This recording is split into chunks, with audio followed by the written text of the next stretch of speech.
Hello everyone, আমি সুবর্ণা। আজকে হঠাৎ শাড়ি পরেছি, তোমরা নিশ্চয়ই অবাক হচ্ছ, কারণ আমি আজকে রান্নার ভিডিও করব। তো ভাবলাম চলো, অনেক দিন পরে শাড়ি পরতে ইচ্ছা করছিল, তো শাড়ি পরে রান্নার ভিডিওটা করা যাক।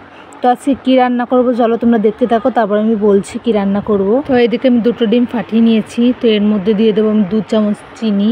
তো পরিমাণ মতনই দিয়ে দেবো, যে যেরকম মিষ্টি খেতে পছন্দ করে আর কি সে সেইভাবে দিয়ে দেবে। আর এদিকে আমি ডিমটা আর চিনিটাকে ভালো করে ফাটিয়ে নেব। একটা ক্রিম তো আগের দিনও আমি বাড়িতে বানিয়েছিলাম, ডোরেমনের ডোরা কেক। তো ভাবলাম চলো তোমাদের সঙ্গে একদম শেয়ার করি কেমন কি হয়। আর সত্যি বলতে খেতে একদম টেস্টি হয়েছিল।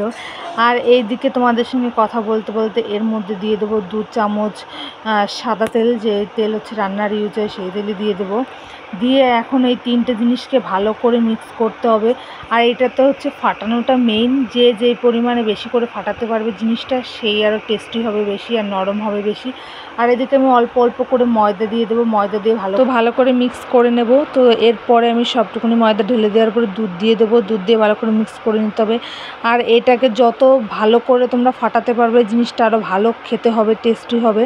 তো এদিকে আমি ভালো করেই দেখতেই পাচ্ছ অনেকটা টাইম ধরে ফাটাতে হয়। আমার এই রেসিপিটা বানাতে প্রায় 1 থেকে 1.5 ঘন্টা মতন টাইম লেগেছে। তোমরা একদিন বাড়িতে ট্রাই করো, খেতে দুর্দান্ত হয়।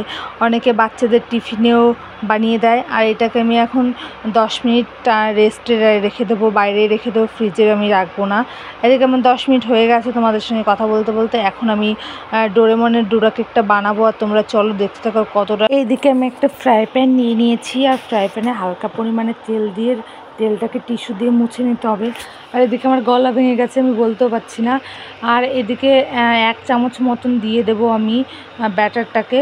দিয়ে নাড়াচাড়াও করা যাবে না, কোনো কিছু করা যাবে না, জাস্ট ব্যাটারটা দিয়ে এখন ঢেকে দিতে হবে। ঢেকে দেওয়ার পরে 2 থেকে 3 মিনিট পরে ঢাকনাটা উঁচু করে দেখতে পারবে অসাধারণ একটা কালার আসবে। তো এইটা তোমরা নাড়াচাড়া করা যাবে না, অটোমেটিকলি উঠে যাবে ও। আর দেখো কালারটা খুব সুন্দর এসছে। আর আমি তোমাদের সঙ্গে কথা বলতে বলতে সবকটা বানিয়ে নিয়েছি। আর এদিকে কালারগুলো জাস্ট দেখো, খেতে তো অসাধারণ হয়েছে। তোমরা একদম বাড়িতে ট্রাই করে দেখো। আর এত সফটলি হয়েছে দেখো, তোমাদের আমি দেখাচ্ছি কি সুন্দর করে হয়েছে।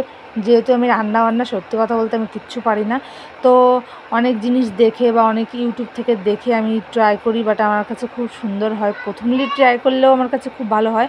তো এদিকে আমি এটা বাদামের জ্যাম ট্যাম কিছু একটা বলে, হয়তো আমি নামটা ভুলে গেছি। আর আমার বাড়ির সবাই পছন্দ করেছে, বিশেষ করে আমার মার খুব ভালো লেগেছে এটা। জানি না কার কেমন লেগেছে, আমার মার খুব ভালো লেগেছে এটা। আর তোমরা যদি ট্রাই করতে পারো বাড়িতে ট্রাই করো, বাড়িতে ট্রাই করে আমাকে কমেন্ট করে বলবে কেমন হয়েছে, কেমন খেতে হয়েছে। আর দেখো মাঝখানে আমি কেটে নিয়েছি, কেমন দুর্দান্ত লাগছে আর কি নরম হয়েছে। আর তোমরা যদি অন্য রেসিপি যদি দেখতে চাও আমাকে কমেন্ট করো, আর আমার চ্যানেলটাকে সাবস্ক্রাইব করে দিও। Thank you.